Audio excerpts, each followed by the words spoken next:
오늘은 복음 생명 집중 과정 9강입니다. 타락, 무화과 잎으로 가리다 입니다. 성경의 하나님의 근본적인 핵심 뜻은 복음을 통해서 생명으로 나아가 우리가 함께 하나님의 영광을 보는 것입니다. 그런데 중간에 이제 타락이 있었기 때문에 죄 사함의 은혜가 이제 필요하게 되었고, 죄 사함을 주신 은혜 이후에 생명을, 사실 뭐 영적으로 동시적으로 일어나지만 죄 사함을 받고 우리가 하나님의 생명을 받아서 하나님의 자녀가 되었습니다.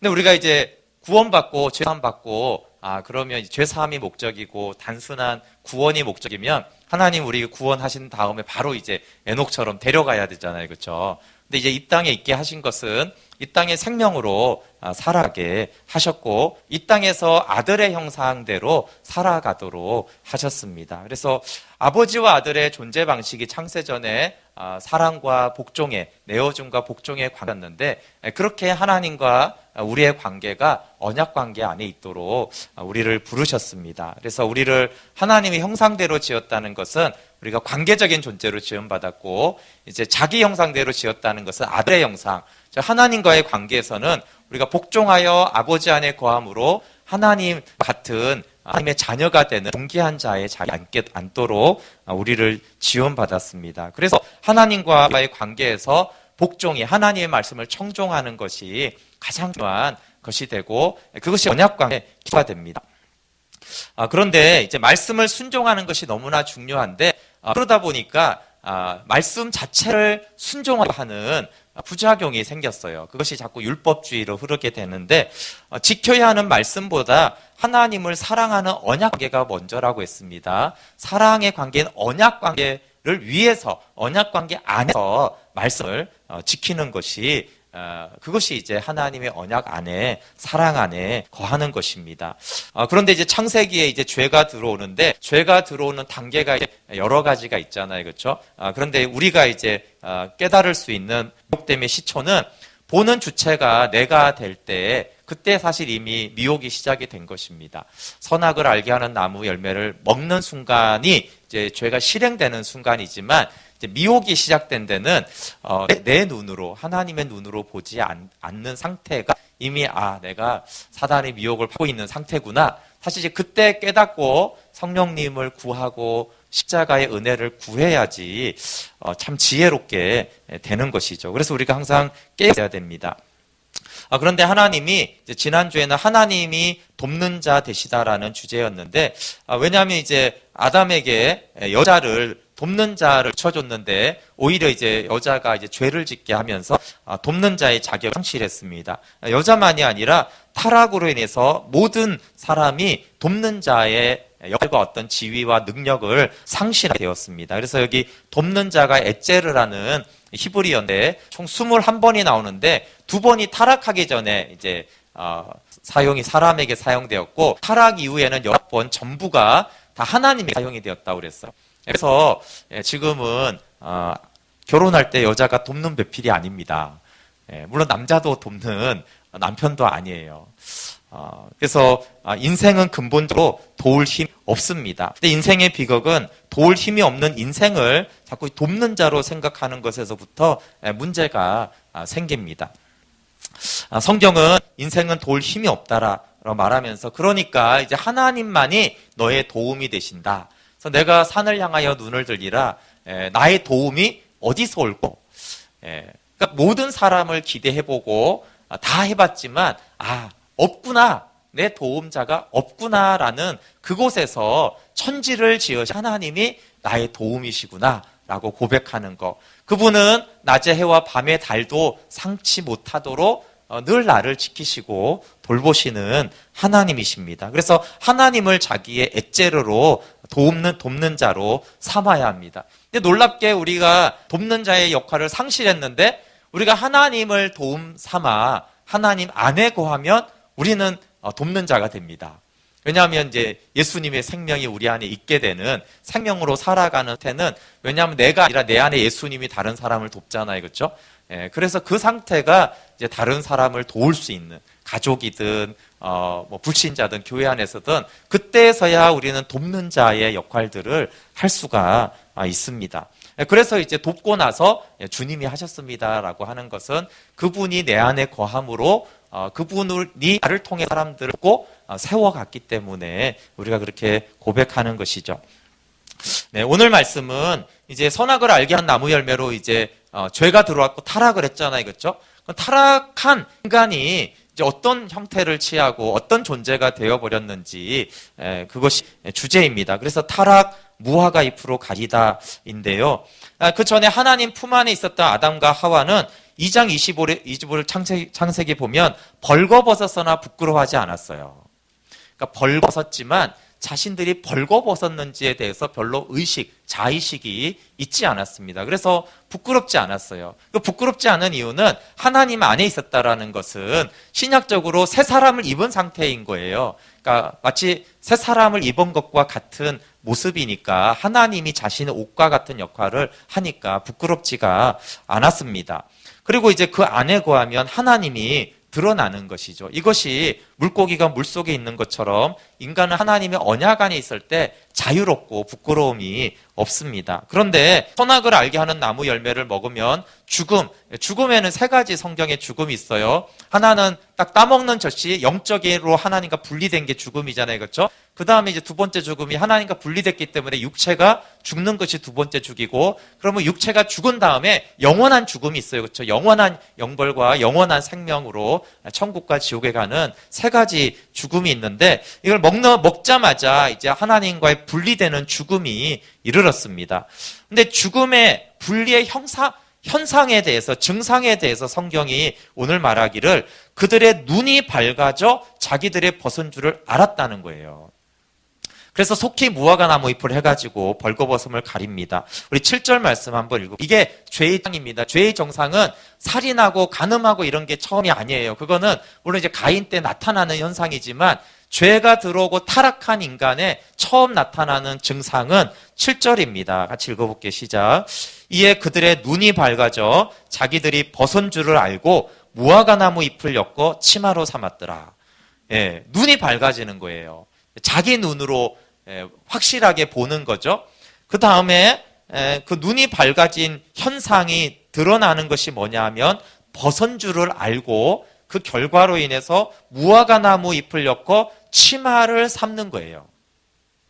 그래서 벌거벗었으나 부끄럽지 않았었는데 자기 눈이 밝아져 자기 벗은 것을 알게 되었죠. 이것이 이제 자기를 의식하는 자의식이 생긴 거죠. 아주 아기는 자의식이 없습니다. 그래서 엄마가 웃으면 자기도 웃고 그렇게 보는 거죠. 근데 이제 자의식이 생기면서부터 이제 나를 의식하게 됩니다. 그래서 내가 나를 보니까 벌거벗어서 너무 수치스럽고, 또 벌거벗은 남을 보니까 그렇게 사랑스럽던 아내가 짜증이 나기 시작한 거예요. 아담 안에서 모든 사람이 하나님을 떠났기 때문에, 그래서 그의 모든 인류는 벌거벗은 자 곧 비참한 존재를 각성하게 되었습니다. 비참한 존재라는 것은 자기도 자기를 용납하지 못하는 비참한 존재가 되었다는 거예요. 물론 남도 자기를 용납해주지 않지만 자기도 자기를 왜 벗었다는 걸 알았다는 건 내가 나를 용납할 수 없는 존재가 되었습니다. 물론 남도 나를 용납해주지 않고 남을 나도 용납할 수가 없는 상태가 되었죠. 그래서 무화과 잎으로 만든 치마로 존재의 수치를 가리고 덮어버렸습니다. 근데 여기 치마라는 카고레라는 히브리어는 허리띠라는 뜻도 있어요. 그러니까 허리띠니까 정말 이렇게 다 가릴 수 있는 그런 옷이 아닌 것이죠. 인간은 가린다고 했지만 여전히 수치스럽고 비참한 존재인 것이고, 그 비참함과 수치를 다 가리지 못하는 것이 인생이라는 것입니다. 그러나 다 못 가려도 이렇게라도 해야, 조금이라도 더 가려야지 자기가 자기를 용납하고 다른 사람에게 자기가 용납될 수 있다라고 생각하기 때문에 끊임없이 무화과 나무 잎을 만들어서 자신의 수치를, 비참함을 가립니다. 그것은 이제 눈이 밝아졌기 때문에 이제 보는 게 달라졌잖아요, 그렇죠? 하나님은 중심을 보시는데, 그러니까 하나님 속에 있을 때는, 지금도 그렇죠. 하나님 안에 있는 사람은 중심을 보는데 하나님과 분리된 사람은 겉모습과 외모만 보잖아요. 그러니까 외모만 보기 때문에 이제 무화과 나무 잎으로 가리는데 치중을 하는 것이죠. 그래서 겉으로만 그 수치와 비참함이 보이지 않으면 된다라고 생각하고 자기도 그렇게 자꾸 생각하고 다른 사람도 무화과 나무 잎을 보고 이렇구나 저렇구나 판단을 합니다. 그럼에도 불구하고 다 안 가려지니까 자기의 내면의 비참함이 있기 때문에 무화과 나무 잎을 끊임없이 만들려고 끊임없이 우리는 수고를 하게 됩니다. 미국의 신학자 마크스 보그가 영적으로 죽은 자, 하나님과 분리된 자가 사는 삶의 세 가지 양식에 대해서 외모, 성공, 풍요라고 했습니다. 외모가 appearance, 성공이 achievement, 풍요가 affluence. 그래서 이 미국 사람이니까 3A라고 해서 외모, 또 성공, 사회적인, 그리고 풍요, 넉넉한 풍요로운 삶을 영적으로 죽은 자는 이 세 가지로 살아간다라고 하는 것이죠. 세 가지의 공통점이 있는데 그것은 사람들에게 보란듯하게 보이는 거예요. 그러니까 결국은 무화과 나무 잎을 만들어서 좋은 무화과 나무 잎을 만들어서 사는 것이 영적으로 죽은 자가 사는 방식인 거죠. 그래서 인생도 가정도 자식도 사업도 심지어 신앙생활도 보란듯하게 해야 합니다. 그런데 이제 모든 사람이 그렇지만 신앙인이 입는 무화과 나무 잎이 크게 두 종류가 있습니다. 하나는 세상의 성공을 믿음의 성공과 동일시하는 거죠. 이것을 우리가 기복주의라고 합니다. 신앙생활도 열심히 하면서 좋은 차, 넓은 집, 풍요로운 삶을 살게 되어지면 우리는 그 사람을 선망의 대상으로 여깁니다. 이왕 믿는데 믿으면서도 저렇게 사는 사람을 우리는 선망하면서 나도 저렇게 되면 좋겠다라고 하는 어떤 신앙의 기준점으로 잡고 싶어 해요. 그래야지 이제 나도 편하니까 그런 거죠. 그런데 가장 무서운 무화과 나무 잎이 있는데 그것은 선을 행함으로 자기 의의 옷을 입는 것입니다. 이것을 율법주의라고 말합니다. 영적으로 죽은 자가 취하는 외모, 성공, 풍요조차 포기하고 헌신과 희생과 복음을 전하는 일에 헌신하여서 자기 의의 옷을 삼는 것이죠. 하나님과의 사귐을, 이 생명을 종교화하려는 죄성을 우리가 무시하면 안 됩니다. 우리의 인간의 죄성에는 하나님과의 사귐, 영광스러운 교제를 자꾸 종교화하고 형식화하고 자기를 드러내는 수단으로 하려는 깊은 죄성이 있습니다. 예수님은 이 부자와 나사로 비유를 통해서 무화과 나무 잎이 어떤 현상으로 나타나는지를 말씀해 주셨어요. 누가복음 16장 14절 15절에 이 부자와 나사로 비유가 시작이 되는데 바리새인들은 돈을 좋아하는 자들이라 이 모든 것을 덮고 비웃건을 예수께서 이르시되 너희는 사람 앞에서 스스로 옳다는 자들이나 너희 마음을 하나님께서 아시나니 사람 중에 높임을 받는 그것은 하나님 앞에 미움을 받는 것이니라. 이 바리새인을 대상으로 나사로와 부자 비유를 합니다. 이 바리새인은 사람 앞에서 스스로 옳다는 자들이에요. 무슨 말이에요? 사람들 앞에 스스로 옳다는 것은 사람들 보기에 굉장히 보란듯하다는 말이에요. 돈을 좋아하니까 이제 돈도 많이 있고, 그렇죠? 외모로 사람 중에 높임을 받았어요. 바리새인이니까 율법을 지키죠. 굉장히 종교적인 열심이 있죠. 바리새이니까 기본적으로 지식층에 해당이 되죠. 돈을 좋아하는 걸 보면 돈도 이제 어떤 방법으로 이제 가지게 된 것 같아요. 그러니까 이제 그런 것으로 사람에게 높임을 받는 거죠. 그 사람들에게 이게 바로 하나님을 믿는 축복이고 하나님을 믿는 어떤 보란듯한 모습이라고 하는데 예수님이 그건 하나님 눈에 가증하다고 그렇게 말씀하는 거예요. 그러면서 이제 부자와 나사로 비유를 얘기를 하는 거예요. 한 부자와 거지 나사로가 있잖아요. 한 부자는 화려한 자색 옷을 걸치고 날마다 호화롭게 잔치를 하면서 즐깁니다. 잔치를 하면 즐기니까 매일 기쁘게 행복하게 살아가는 어떤 사람을 말하잖아요. 근데 이 부자는 무화과 잎으로 더덕더덕 가려놓아 비참한 존재를 평생 드러내지 않고 살았던, 그러면서 자기는 행복하다, 보란듯하다, 사람들의 부러움의 대상이 됐던 사람이고, 나사로는 이 부잣집 대문 앞에 부자의 상에서 떨어지는 부스러기를 먹고 개가 와서 헌대를 이렇게 핥는 그런 비참한 사람이에요. 무화과 잎을 하나도 걸치지 않은 비참한 존재 그대로 살아갔던 삶이 이 거지 나사로의 삶이에요.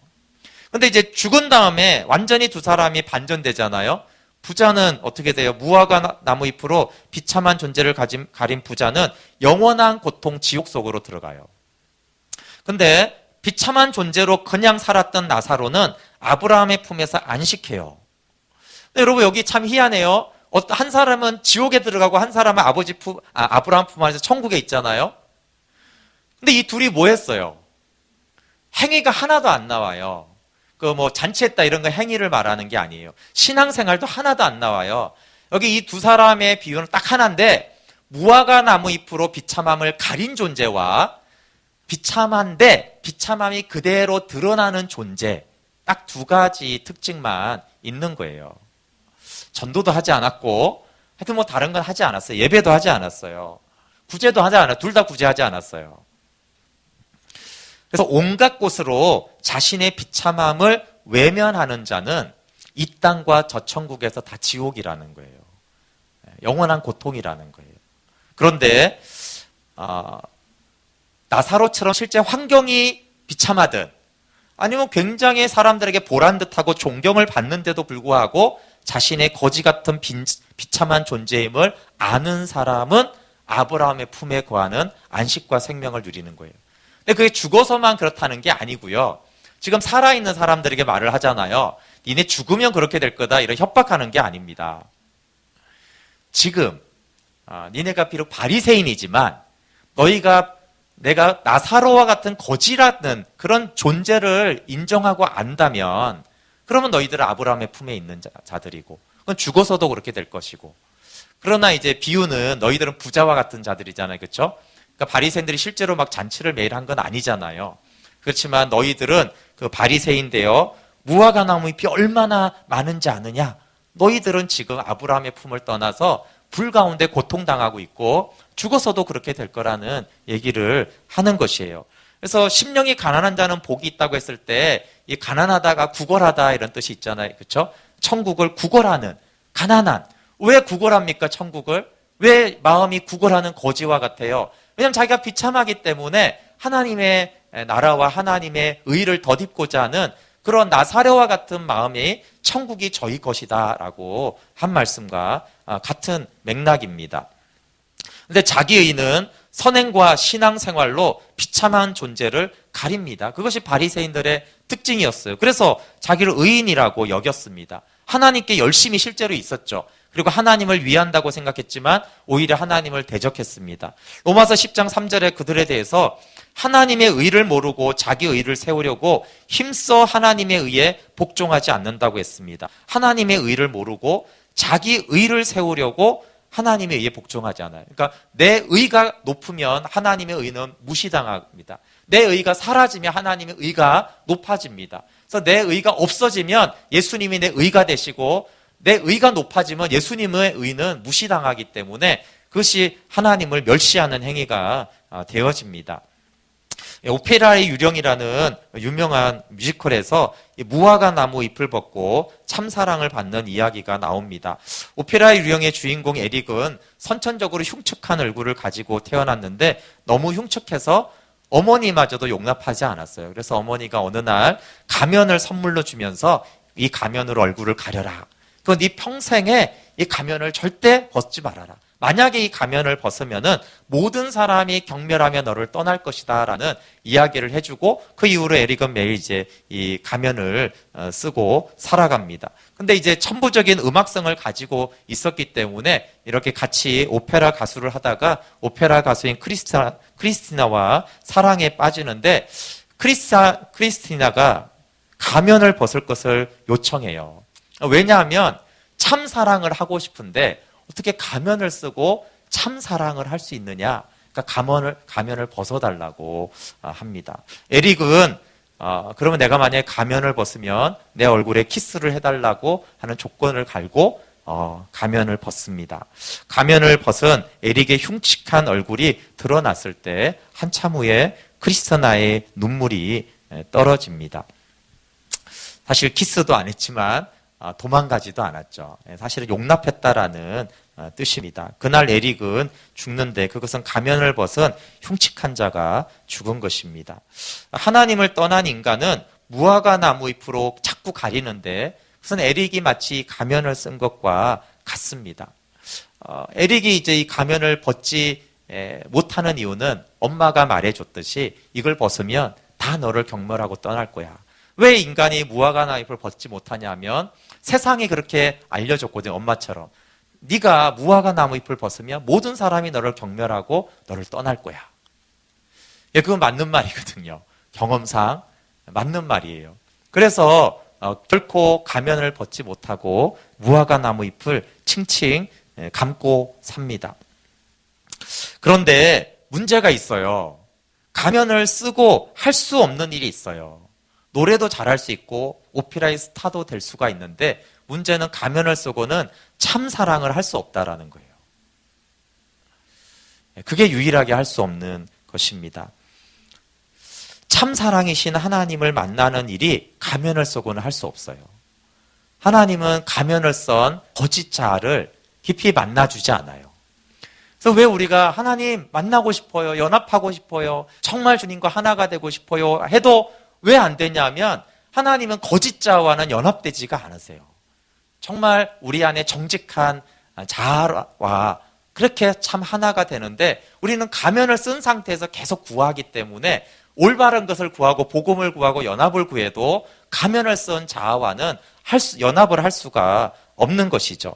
가면을 벗은 정직한 자, 곧 있는 그대로 비참한 존재가 될 때 하나님은 우리를 만나주십니다. 눈물 정도가 아니라 정말 품어주시죠. 그래서 가면을 벗은 자가 자신의 비참한 존재를 인정하는 용기를 가진 자입니다. 이때 그는 비로소 하나님을 존재로 만나게 됩니다. 두 가지가 필요하겠죠. 사람한테 가면을 벗는 거는 조심을 여전히 해야 됩니다. 그러나 하나님께 우리가 자꾸 그런 사람에 대한 상처가 사실 많이 있잖아요. 그걸 하나님께 자꾸 투영을 시켜서 하나님께도 얼마나 우리가 가면을 쓰고 무화과 나무 잎을 가리는지 몰라요. 하나님이 완전히 용납한다고 말하면서도 우리는 하나님을 그렇게 신뢰하지 않는 거예요. 그렇게까지 나를 진짜 용납하실까라는 두려움이 있는 거죠.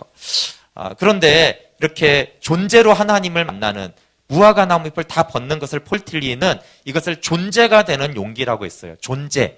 그냥 원래 있는 나의 존재, 이미 타락한 그 존재 자체가 되는 용기가 필요합니다. 가면을 벗는 비참한 존재가 되는 용기는 하나님을 만나는 믿음이에요. 그럼 예수님이 십자가에 달리실 때 알몸으로 달리셨어요. 그래서 무엇을 말하냐면 십자가에 달릴 때는 알몸으로 달리는 거다. 그분은 영화로운 분이었음에도 불구하고 무화과 나무 잎을 우리 대신 벗으셨어요. 그리고 다 가면을 벗은 상태에서 십자가에 달리셨어요. 근데 알몸으로 달리신 주님은 무화과 나무 잎을 벗은 비참한 존재가 된 우리를 품으시고 십자가에 함께 달려주십니다. 하나님은 참 사랑으로 연합하기 위하여 사랑하시는 자의 무화과 잎을 제거하십니다. 이 부분이 우리가 어려워하는 부분이에요. 우리는 거짓자로 가면을 쓴 채로 무화과 나무 잎을 입은 채로 하나님과 연합되길 원해요. 옛사람을 벗어버리고 새 사람을 입어야 되는데 옛사람을 입은 상태에서 새 사람을 입기 원해요.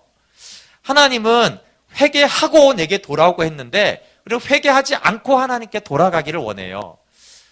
이것이 이제 하나님과 우리와의 씨름입니다. 하나님을 사랑하는 사랑과 하나님과의 씨름이 이거죠. 너는 벗고 내게 와라. 가면을 벗어라. 그럼 우리는 계속 이 상태로 입혀주세요. 이것이 끊임없습니다. 그러나 하나님은 네가 연합하기를 원하고 나도 연합하기를 원하기 때문에 너의 무화과 나무 잎을 제거하겠다.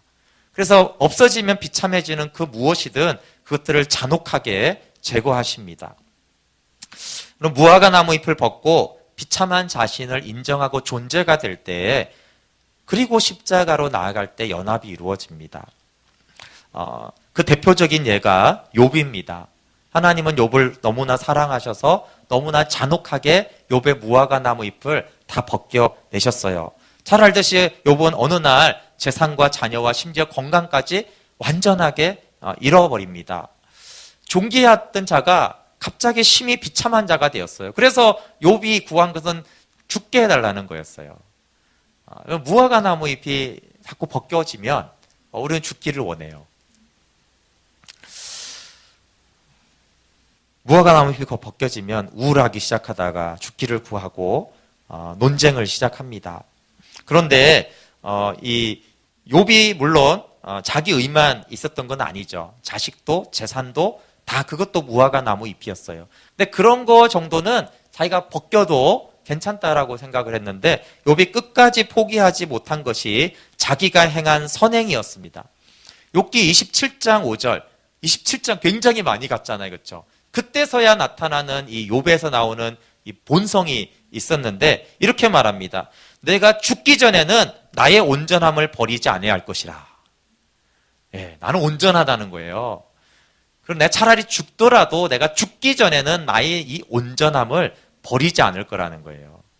그리고 내가 내 공의를 굳게 잡고 놓지 아니하니 내 마음이 나의 생애를 비웃지 아니하리라.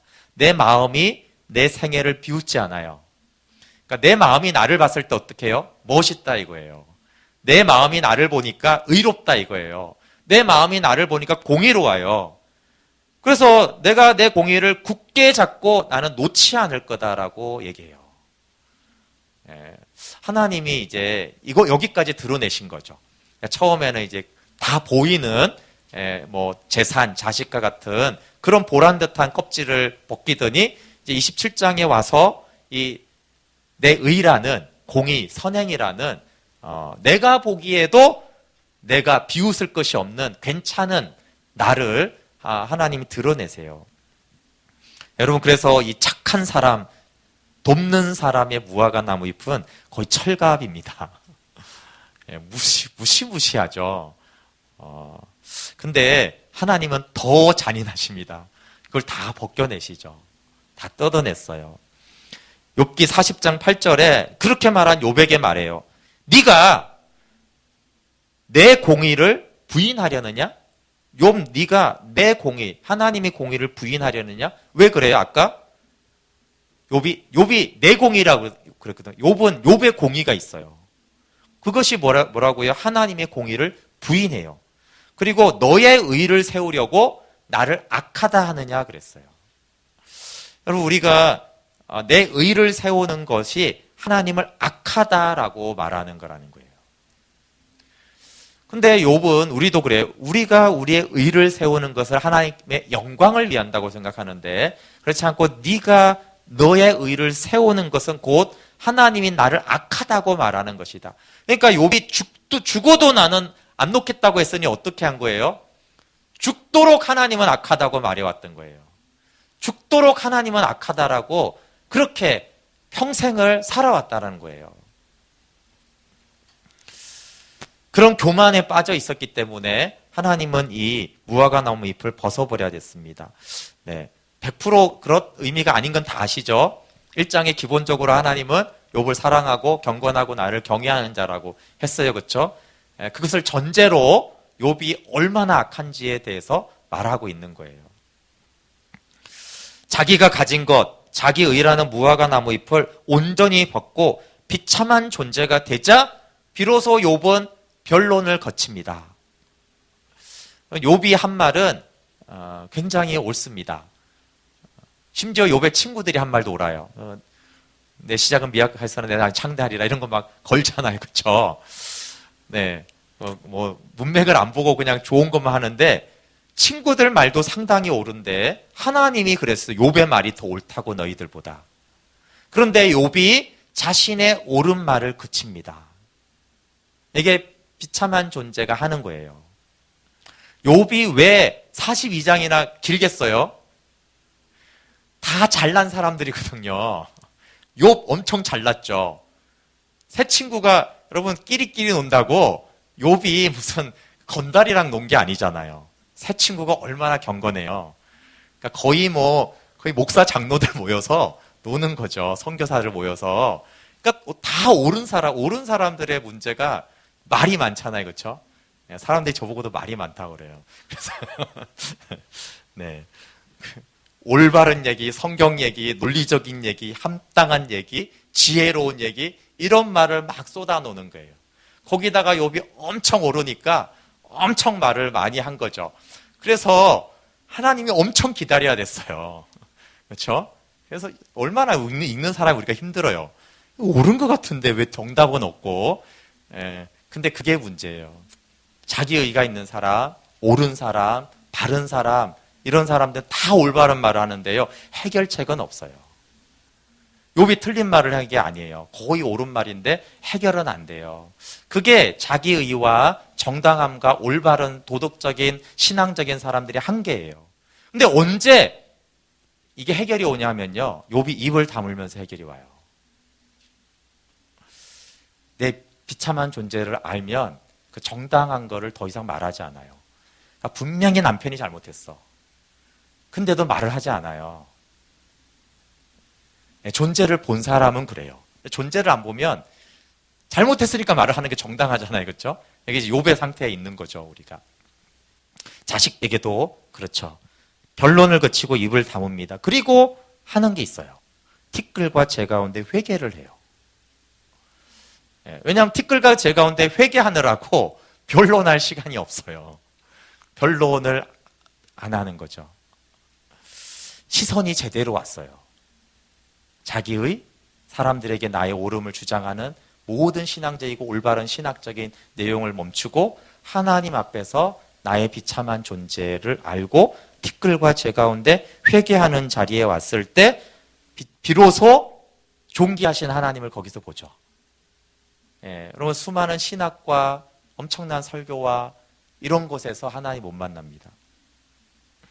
물론 이제 그걸 통해서 나의 비참함이 드러나고 무화과잎이 다 찢어졌을 때 그때 이제 존귀하신 하나님을 보게 돼요.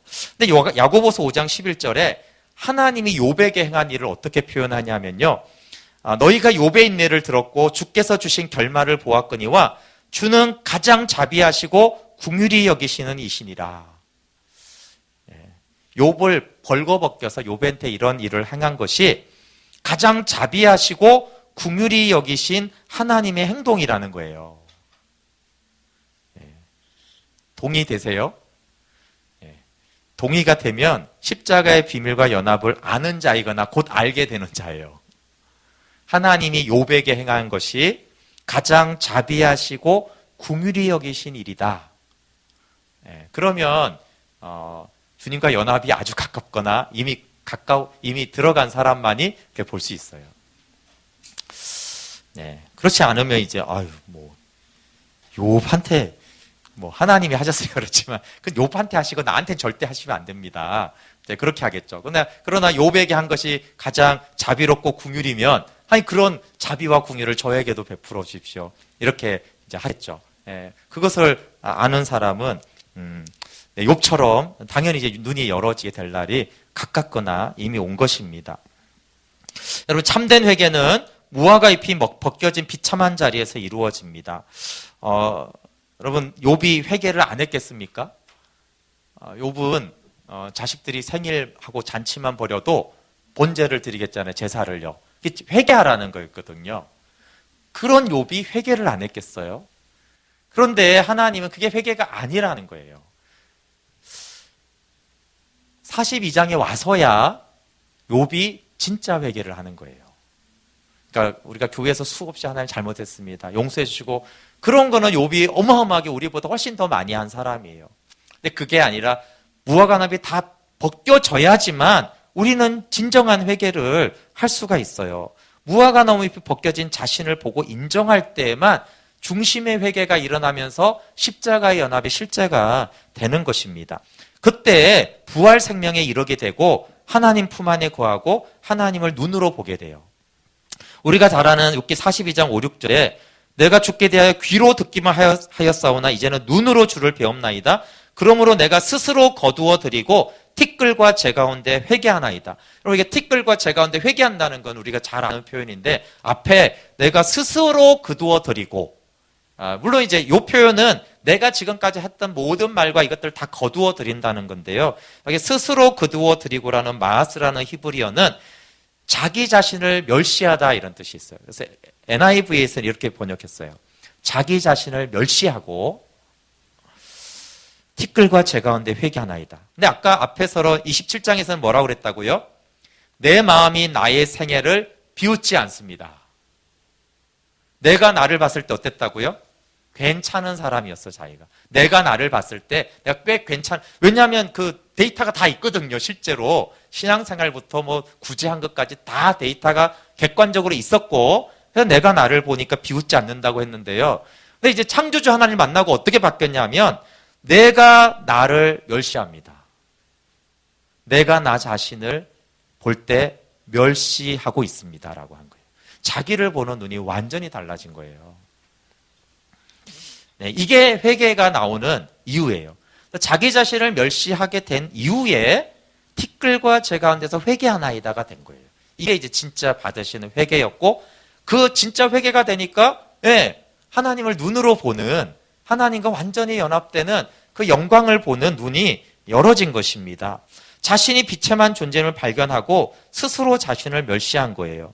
여러분, 하나님의 빛 아래에서 비참한 존재를 보면 십자가에 못 박히는 것은 아주 쉽습니다. 어려운 것은 우리가 십자가에 못 박히는 것이 아니라 욥처럼 자기가 자신을 멸시할 만큼 비참한 존재임을 모른다는 것이고, 모르는 이유는 무화과 나무 잎을 벗지 않기 때문에 그렇습니다. 여러분, 예수님을 믿으면 우리는 예수님과 함께 십자가에 못 박힌 존재예요. 다시 못 박히는 게 아니에요, 사실은. 그러나 왜 이 예수님과 함께 십자가에 못 박혔다, 내 안에 예수님이 사신다라는 이 연합의 실제가 안 되느냐 하면, 나의 자아를 십자가에 넘기지 않아요. 근데 욥처럼 존재를 보기 전에는 내가 나의 자아를 보호해요. 욥만큼은 아니더라도 그래도 나는 괜찮은 부분이 있지, 이러면서 끊임없이 죽을 만큼 비참하다고 생각하지 않아요. 그러니까 십자가에 넘기지 않고 십자가의 능력이 안 나타납니다. 그런데 욥이 봤던 것처럼 전에는 내가 나를 어떻게 봤든지 상관없어요. 뭐 멋있든 대단하든 죄인이든 상관없이 자아를 멸시하게 될 정도로 자아의 실체가 보여야 돼요. 그럼 이 멸시받는 완전히 죄에 중독된 이 독립자는 십자가에 우리가 넘깁니다. 그러면 성령님이 오셔서 십자가에 네가 함께 못 박혔고 이제 너는 예수님과 함께 부활했다라는 것을 성령님이 그냥 다 이루게 해줍니다. 그러니까 내가 나를 멸시하고 티끌과 재간데 회개합니다, 이것만 했지 뭐 다른 거 한 거 없어요. 나머지 다 하나님이 하세요. 눈을 열어주고 하나님을 보게 하고 하나님이 다시 상을 주고, 이건 다 하나님이 하시는 거죠. 욥이 한 건 뭐예요? 전에는 내가 괜찮았는데 이제 내가 나를 멸시할 만큼 내가 비참한 존재입니다. 내가 아주 추악하고 흉악한 죄인입니다. 회개합니다. 이것 딱 했더니 나머지 하나님이 다 이루는 거예요. 그러니까 우리가 이거 하면 그 십자가 바라보면 다 성령님이 다 십자가에 내가 죽고 내 안에 그리스도가 사시고 내가 그리스도와 함께 보좌에 앉아있고 그렇게 살게 하는 건 다 성령님이 행하시는 일입니다. 귀로 듣던 하나님을 눈으로 보는 변화가 그때 나타납니다. 하나님은 자신이 사랑하는 자의 무화과 잎을 벗기세요. 왜냐하면 참 사랑을 하기 위해서. 욥에게도 그 일을 행하시려고 욥에게 잔혹하게 고통의 과정을 통해서 무화과 나무 잎을 벗겨내셨습니다. 이 고통이 우리 편에서는 너무 힘들어서 죽고 싶다라는 생각이 수도 없이 들어요. 욥도 그랬던 것처럼. 그러나 하나님의 손은 매우 가혹하나 그분의 눈은 한없이 자비롭고 인자합니다. 이게 욥을 대한 하나님이에요. 하나님의 손은 잔혹했지만 그분의 눈은 자비롭고 인자했어요. 그래서 우리 편에서는 하나님은 자비롭고 잔인한 은혜의 하나님의 은혜는 자비롭게도 오르고 우리 편에서는 잔혹하게도 잔인하게도 옵니다. 그렇지만 야고보는 그게 하나님의 다 긍휼과 자비로운 것이라고 했어요. 하나님은 그의 사랑 안에서 무화과 잎이 벗겨지는 고통을 능히 견디게 하십니다.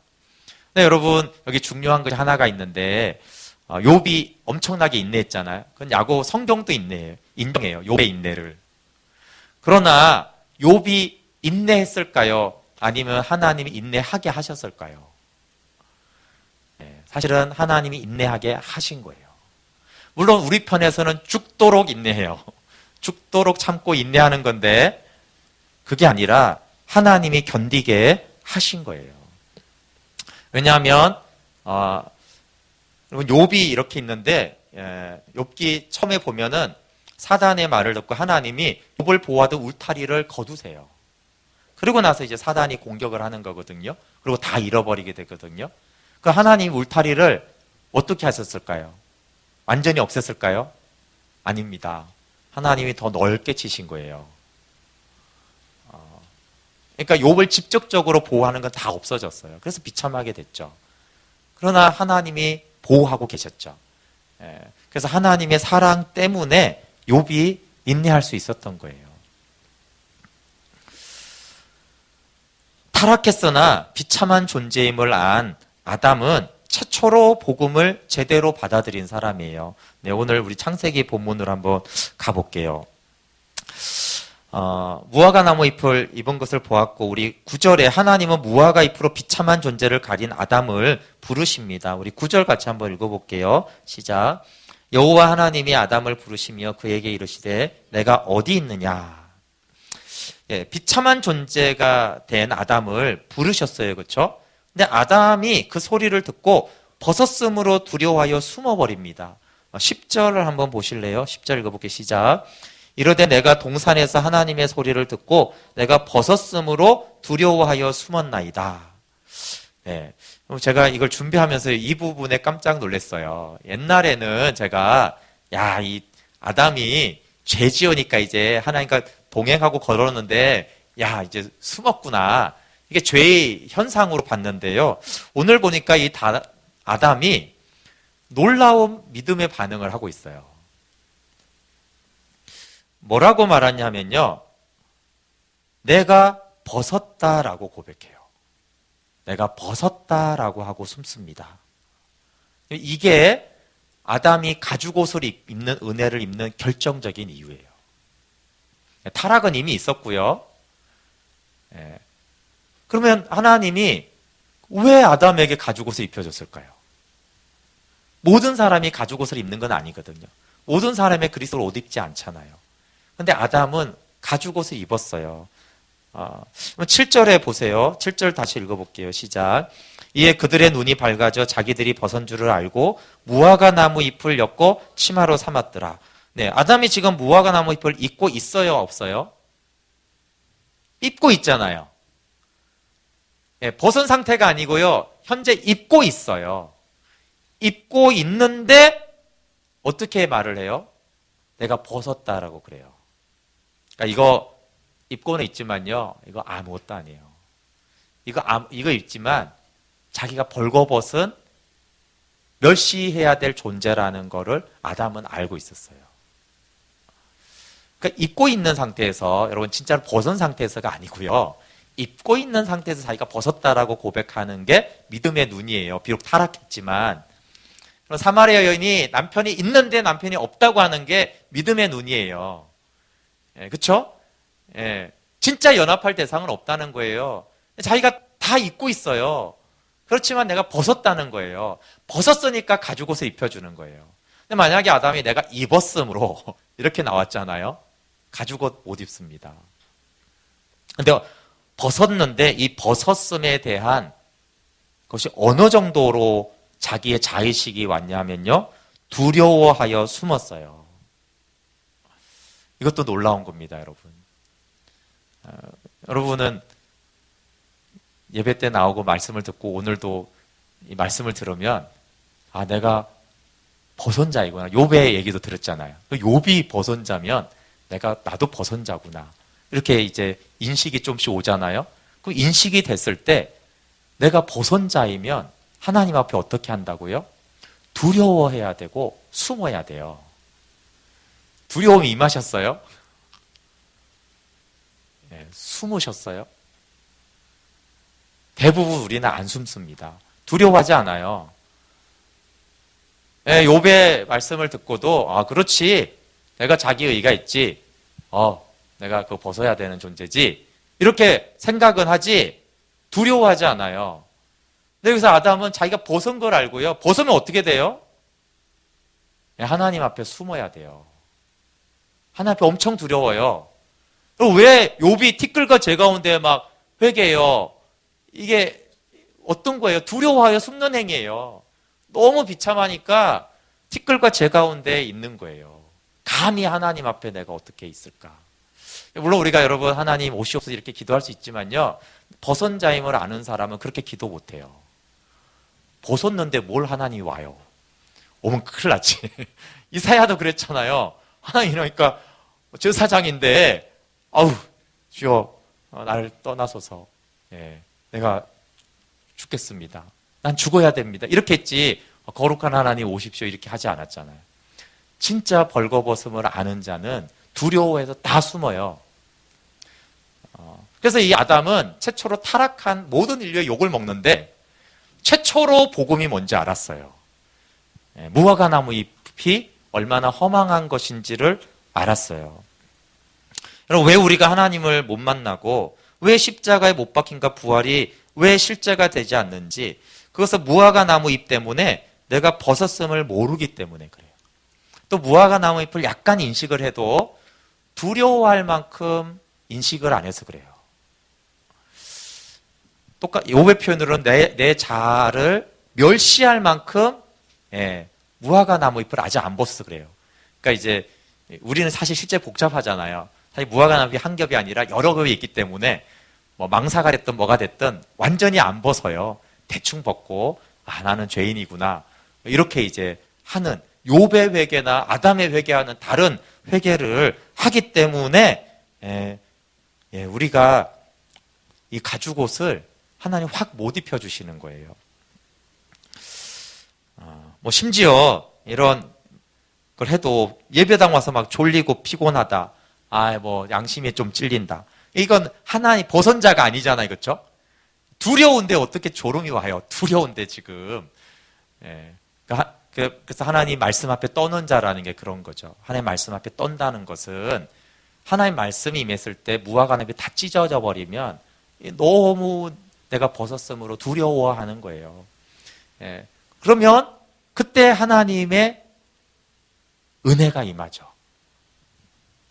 추적자 하나님이라는 시가 추적자 하나님에 대한 시가 있는데요. 하늘의 사냥개라는 시입니다. 이것은 비참한 존재되어 하나님을 떠난 사람을 끝까지 추적하는 시인데요.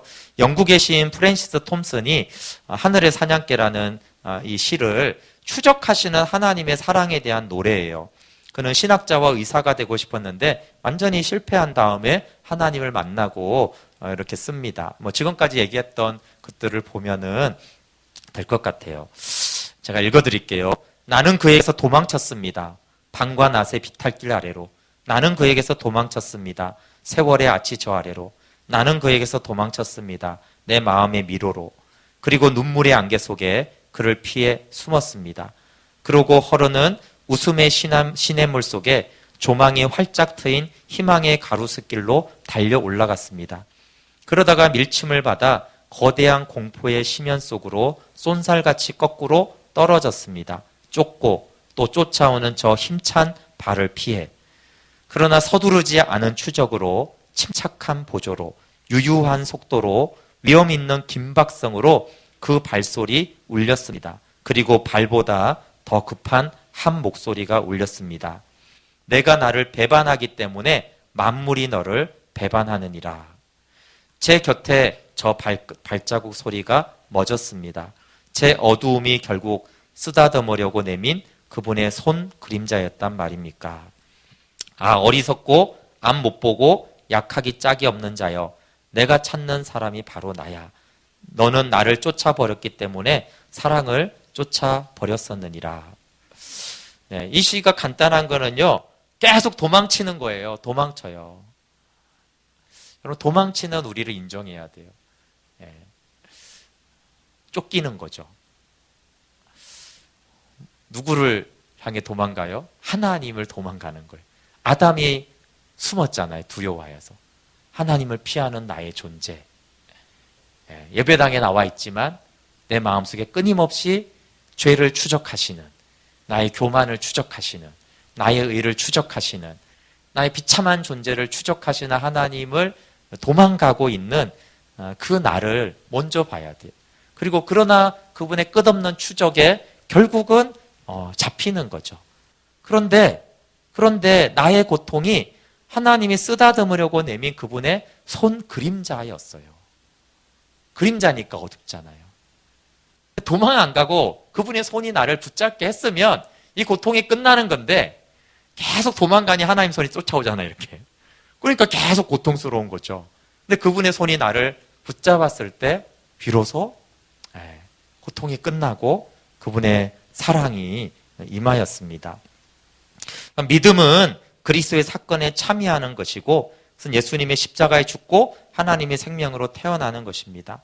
여러분, 무화과 잎을 벗지 않고 죽었다면 참 생명에 이르지 못합니다. 우리가 내가 주님과 함께 죽었습니다, 아무리 얘기해도 무화과 나무 잎을 벗지 않으면은 참 생명에 이르지 못해요. 왜냐하면 그리스도는 알몸으로 십자가에 달리셨는데 우리는 무화과 나무 잎을 입고 달리기 때문에 주님과 연합이 되지 않습니다.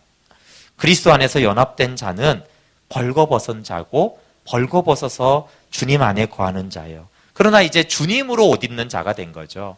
이제는 무화과 나무 잎이 아니라 주님으로 옷 입었기 때문에 부끄럽지 않는 자유자입니다.